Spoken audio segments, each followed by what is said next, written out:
This is young Snoop Dogg, who at the beginning of his career was actively involved and worked with Dr. Dre. As for Dr. Dre, he had left NWA and had begun a beef with Eazy-E. For that reason, in the album The Chronic, the music producer dissed his former colleague. But he wasn't the only one who dissed him, as Snoop Dogg did as well. Mr. Rourke and Tattoo, a.k.a. Jerry and Easy. Snoop once reacted to the legendary diss track, Real Motherfucking G's, in the following way while on a live stream.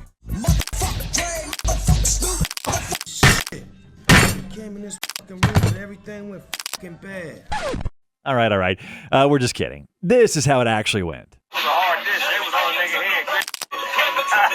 Many years later, Snoop Dogg explained why he dissed Eazy-E despite being a fan of his. I loved Eazy-E, but I never could be friends with Eazy-E when I got with Dr. Dre. I could never say, damn, Eazy, you a bad motherfucker. I fuck with you, cuz your shit is hard. I always had to be like, nigga, fuck that. It's easy, motherfucking E. We don't love that nigga. You ever get to tell? Never. Oh, man. Anyway, let's return to the year 1995, when the Dogg Pound and Snoop Dogg released the music video for New York, New York.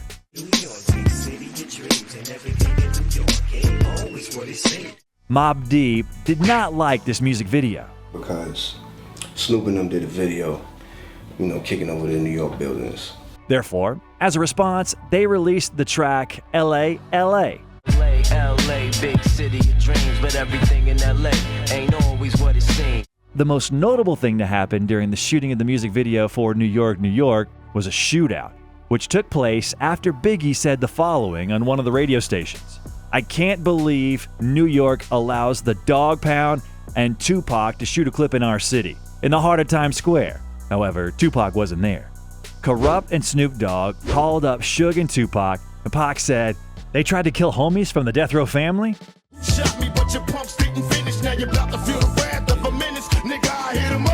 After Hit 'Em Up, the relationship between Tupac and Snoop Dogg kept getting worse due to the fact that the latter decided to stay in contact with Bad Boy Records.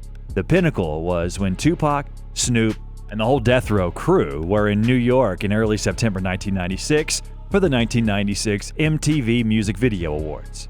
First, Snoop did not show up for rehearsal and recording of his appearance with Tupac on Saturday Night Live. Then, in full East-West feud, Snoop went on local radio stations stating that he had nothing but love for Biggie and Puffy.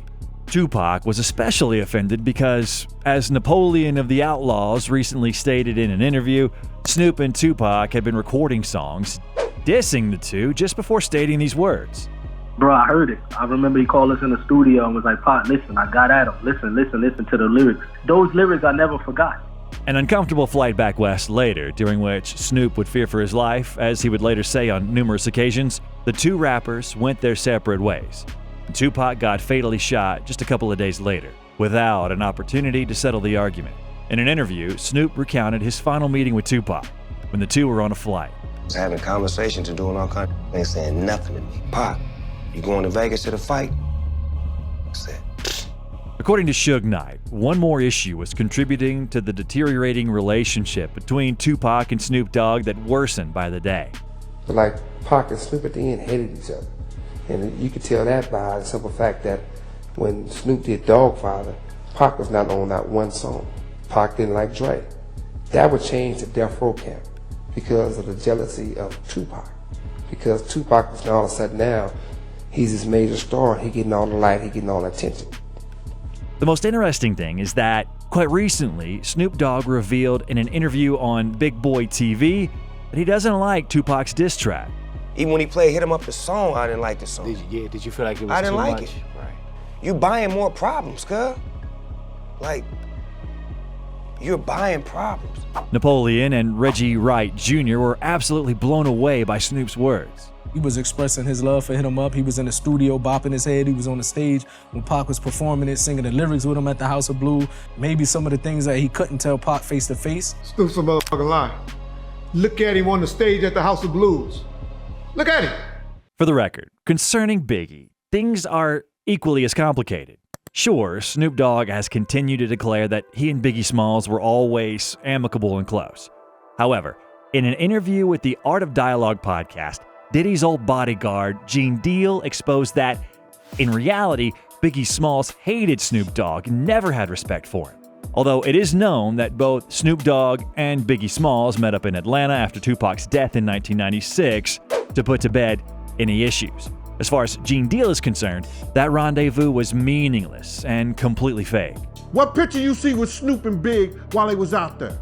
What restaurant they went to meet up? Big got in that studio and said, I don't know why this nigga Snoop's calling me. I'm not telling this nigga where I'm at. Former Junior Mafia member Lil Cease has confirmed Snoop's version of events, so the truth will remain unknown. After Biggie was murdered and Suge got imprisoned, Snoop wanted to quit Death Row Records due to the fact that Suge Knight was angry that Snoop stayed in touch with Puff Daddy, and he wanted to put an end to the conflict between Bad Boy and Death Row.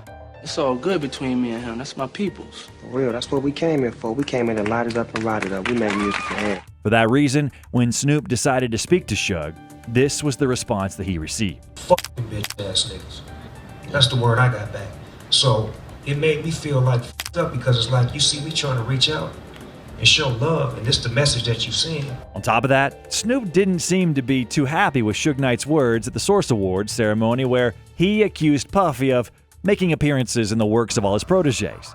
Don't want to have to worry about the executive producer trying to be all in the videos, all on the record. Even though he later went on to doing the same thing.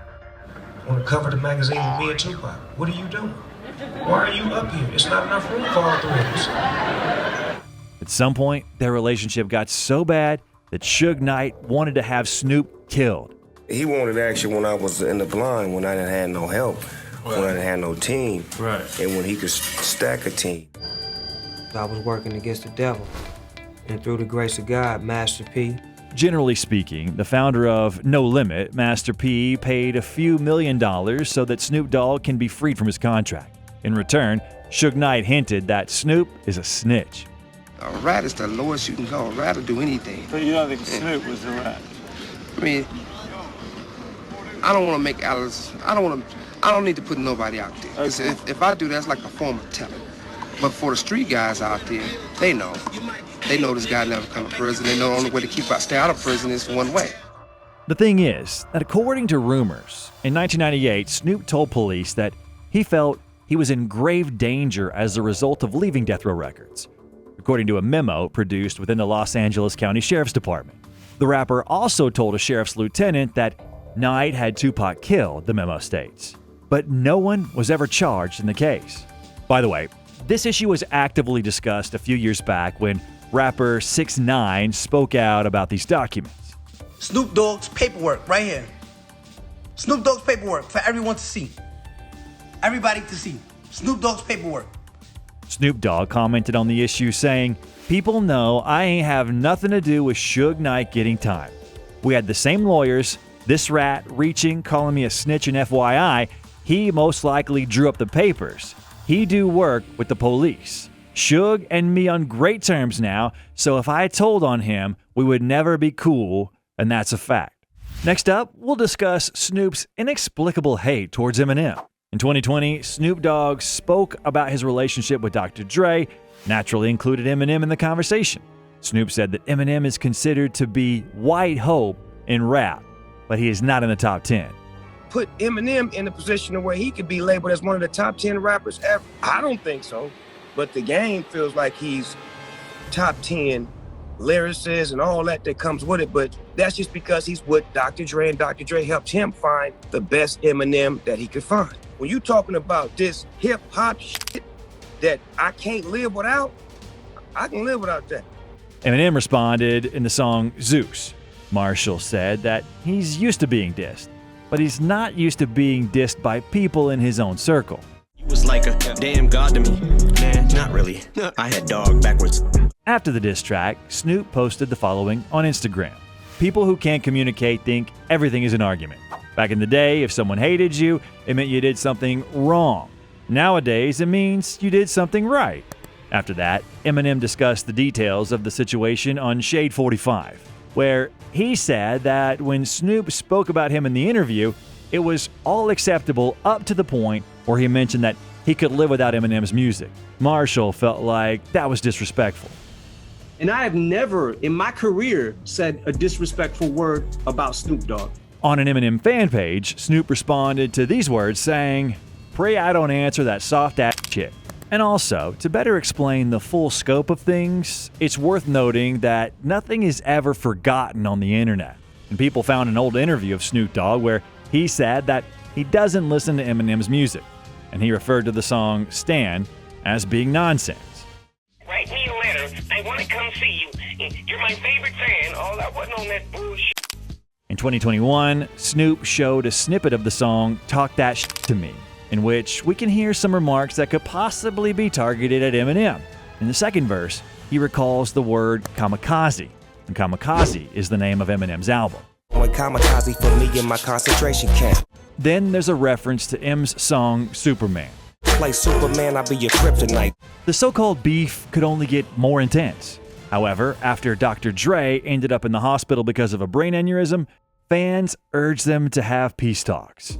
In one Instagram post, where we can see Dre, Snoop Dogg, and Eminem, he left a comment saying that everything is okay. In 2021, Snoop gave another interview where he said that he's apologized to Eminem.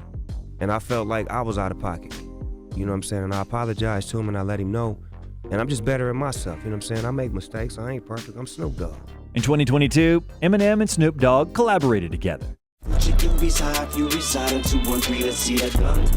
They even recorded an interview where they recalled the legendary music video Still DRE, and Eminem forgot that he had even made an appearance in the video. You was Slim Shady, cuz you was like crazy back then, like real crazy. It was a bunch of girls around you, and all of a sudden. Oh yeah, okay. Now I remember. Come on, man. The next video that I recommend you watch is a full breakdown of the conflict between Snoop Dogg and Suge Knight. Bye, everyone.